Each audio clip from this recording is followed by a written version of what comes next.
I think it's like maybe the last four, about the last four comedy specials Dave Chappelle's put out. It's pretty much the same process.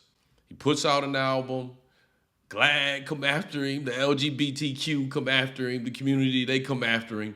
But then they attack his work and say his work is horrible. But then the people see it and I think y'all already know how this is. But what's up with y'all? What's up with y'all? Welcome back to Moxy Approved. What's up with y'all, Moxy Mob? Y'all already know what to do. Hit that like button, watch this all the way through, and make sure you got that notification bell all the way turned up to all, especially with these lives we got going on. But what we talking about? The National Black Institute of Justice or something like that. Matter of fact, here we go. The National Black Justice Coalition and Glaad. They pretty much want Netflix to take down Dave Chappelle's latest special. Like, I ain't even got a chance to talk about his latest special, and they already talking about taking it down. This is not nothing that I didn't expect, especially with Glaad. They pretty much was waiting for this to drop just for them to come out and say something, like they have been on the last few of his specials. But there's a bigger conversation to have as far as with Dave Chappelle, because Dave Chappelle's in a pretty unique place that a lot of comedians are not in. And what that is of course, he's already broken through in Hollywood. He's already done some Hollywood things. You know, he was in Men in Tights and stuff like that. And, you know, the Nation of Islam spoke to him about some of his sketches that he had on the Dave Chappelle show. But he did have a point in his career where he stood up for something and he left $50 million on the table, which is what he talked about in this special. So for that alone, the mainstream media does not like Dave Chappelle. But you're probably asking, well, okay, then why does he have his stuff on Netflix and things like that? Well, it's easy. He's in the sweet spot. He really don't need Hollywood. Hollywood needs Dave Chappelle. Right now, at this point, he could make his own album. I mean, he's pretty much in at every club in America. He can make his own album and tweet it, and it'll sell a lot. Maybe not as much as it is selling on Netflix, but he'll make a lot of money, and it's 100% profit. Well, okay, you got to pay taxes, but he gets to keep all of that. The way Hollywood is no. We'll work with you because money more important than everything, and we'd rather be in than to be out. But then he puts out his special, and then you see all these bad reviews. All right, now, did I watch it? Of course, I wouldn't be talking about it if I didn't see it. But wait. Before we get too far into this video, please do me a quick favor and hit that subscribe button if you haven't subscribed yet.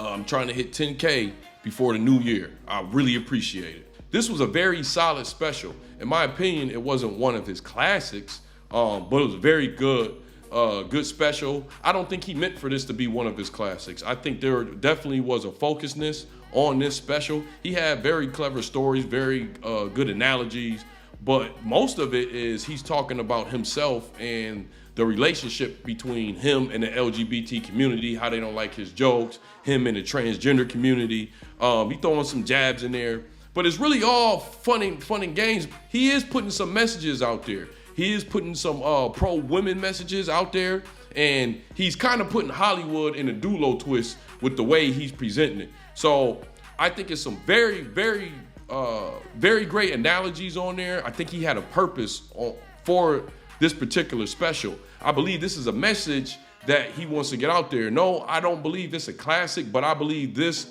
album and this special is more important than the other ones he's done, especially me, myself, as a comic, because what he's doing is he's fighting for the right of people that's not LGBTQ to make these kind of jokes. And what do I mean by that? I've had to do shows with LGBTQ comics and trans comics and stuff like that, and it's no big deal. They folks just like me, just like y'all have to work with people from those communities at your job. You know, I've done shows with them, and they pretty much say what they want, and you don't pretty much hear anybody saying anything to them about what they say. I've seen a few sets by white trans comics, and it's almost like a lot of them almost are like trolling black women characters and characteristics and traits and stuff like that. No one says nothing to them. So we're about to talk about the future of comedy. I'm gonna get to that in a second. But to make it short about my review, I thought it was very good. I definitely thought it was solid, and I thought it had a purpose behind it. It didn't have a lot of broad topics like his other specials, but it did definitely have a purpose with it.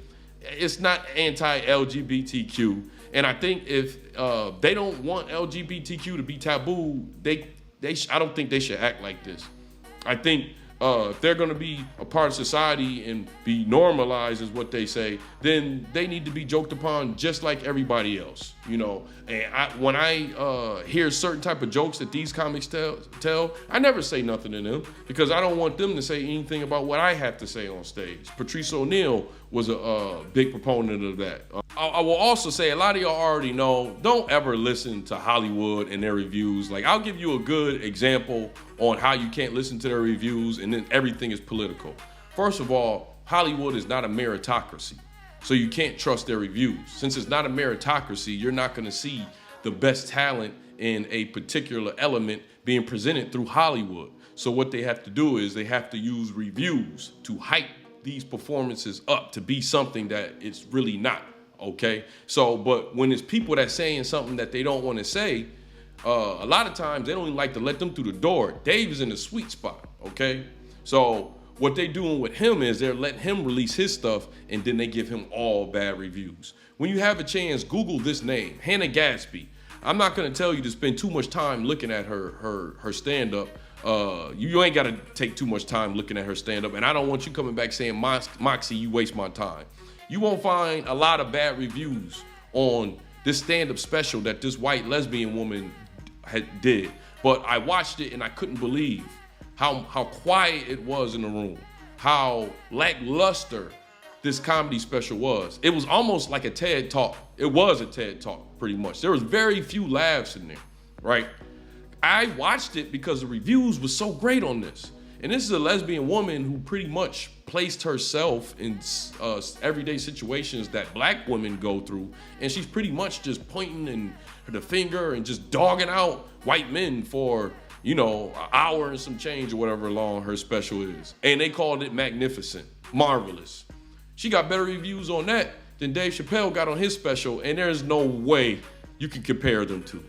There's no way you compare them two. So that's an example for any of y'all that's questioning what I have to say here. It's my opinion, but right there, that's solid proof for you to look up on your own. So Hollywood is not a meritocracy, so they have to resort to using reviews to hypnotize people, and you know, they do the same thing with music. They've done the same thing with music, and you know, since I'm in the background of all of this, you know, I'm not gonna say too much about this, but wait till y'all see who they trying to push moving forward. Wait till y'all see the kind of jokes that they tell. And there's a reason why they're letting Dave say all this, and he gets backlash, all right? Because very soon after this, you're going to see a mainstream onslaught of LGBTQ comics that is going to say a lot of stuff that people don't want to hear.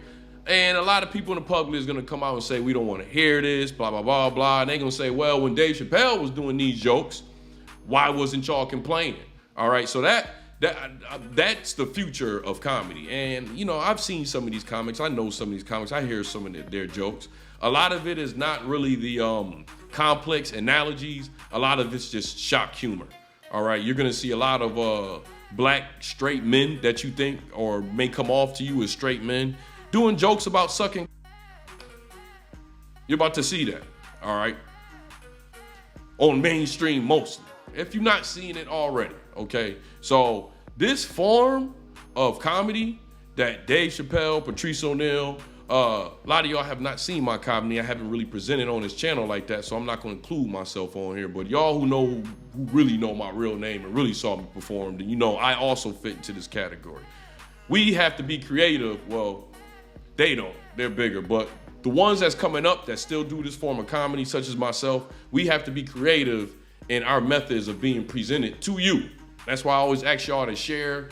This is not a comedy channel, but I will put my special on here one day. But I do ask y'all to share my channel. But we have to be creative because mainstream is definitely going in a different direction. And Dave Chappelle and Chris Rock both have said this. And that's why I really appreciate this special by Dave Chappelle. I think all of y'all should check it out, all right? Well, anyways, y'all know how we like to end our videos over here on Moxy Approved, right? With that water. I see y'all here next time on Moxy Approved. Wait till y'all see, man.